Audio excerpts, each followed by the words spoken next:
Pagaliau savo sode sulaukiau obuolių derliaus, taigi kepam obuolių pyragą. Pirmas dalykas, reikia obuolius nulupti, išpjaustyti kirminiukus ir supjaustyti riekelėmis. Į dubenį mušu 3 kiaušinius ir pilu 150 gramų rudojo cukraus. Viską išplaku iki vientisos baltos masės. Tada pilu aliejų, galite dėti ir tirpintą sviestą, ir grietinės 30% riebumo. Beriu žiupsnį druskos ir viską išplaku. Dedu 300 gramų miltų ir kepimo miltelių.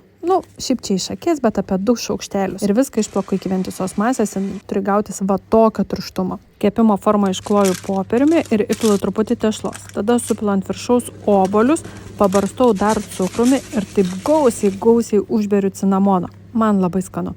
Ir tada ant viršaus supilu likusią tešlą ir dar paturbinam su migdolų drožlėmis. Man obuoliai, cinamonas, riešutai, viskas sudaro tobulą derinį. Ir ką, šaunam į orkaitę apie 50 minučių, o ištraukę būtinai uždėkit vanilinių ledų, jie perkels jūsų pyragą visai į kitą lygį. Drėgnas, bet purus, nuostabus obuolių pyragas.